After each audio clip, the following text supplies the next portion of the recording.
Saturday, December the 27th, the word for you today, our devotional, says, trust in the Lord rather than in people. Proverbs 29, verse 25 says, fear of man will prove to be a snare, but whoever trusts in the Lord is kept safe. How can the fear of man be a snare? What's a snare? A snare is like a trap. It's something that grabs a hold of us and keeps us from doing what we want to do. The fear of men is a snare in a lot of ways. One is physically. We may be afraid that somebody is going to hurt us physically. They're going to hit us. They're going to beat us. We are so afraid of that we don't speak up about Jesus, that we don't do what we know needs to be done. Jesus tells us not to fear the one who can kill the body, but to fear the one who can, after killing the body, can cast the soul into hell. So it's not just the physical killing of a body, but what happens after that. Remember the disciples, when Jesus was crucified, what did they do? They hid. Why did they hide? Because they were afraid they would be caught next, and then they would be crucified or beaten or something. The fear of man, it was a physical fear of what could be done to them physically.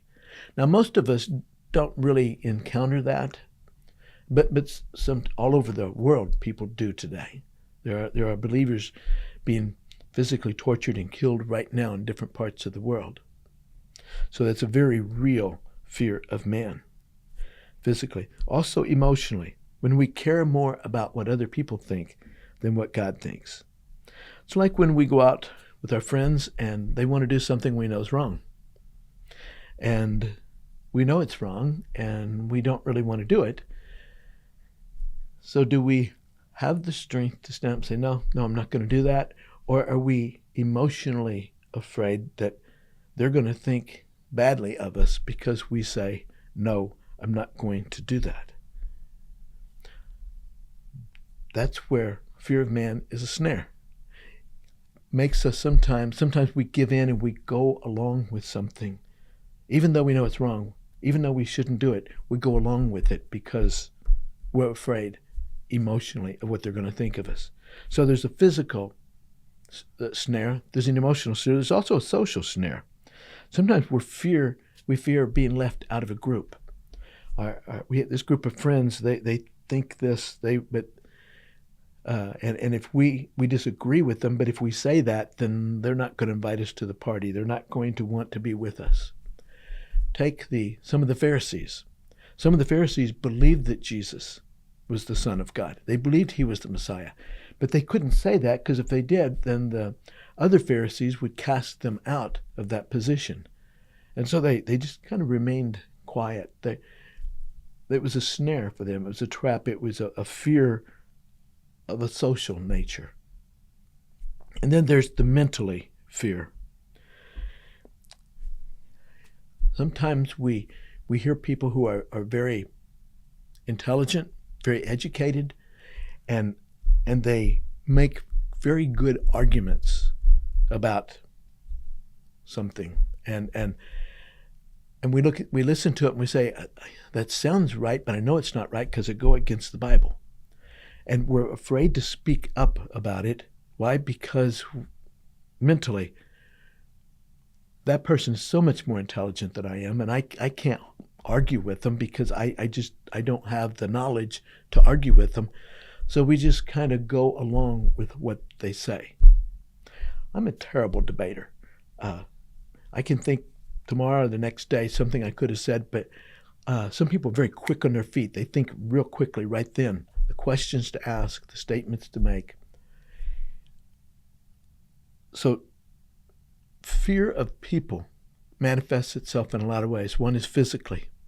Another is emotionally. Another is socially. Another one is mentally. The Bible says that the fear of God is the beginning of wisdom. You want to be wise? Then rather than being afraid of man,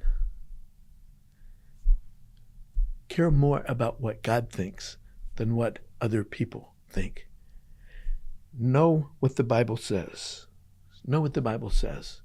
And know what you believe and why you believe it. And if you don't know, then start studying it and looking. Years ago, there was a man, he was playing with his nephew. His nephew was 9 years old, and they were in the yard and they were playing tag. And the 9-year-old was running, and he was fast. He was running away from his uncle, and he turned back to look at his uncle, and ran right into a tree. And man, just plowed his face right into this tree. And scratched up his face, and he was bleeding, and he was just crying and crying and crying. And his mom came over and got him, and you're okay. And let me take a look. They took a look at him, and he just crying and crying and would not stop, just wailing. So finally his uncle came over and got him by the shoulders, face to face, and said, look at me. I know it hurts, but you're okay. Okay? The boy quit crying. He needed somebody just to look at him face to face and say, hey, here's the facts.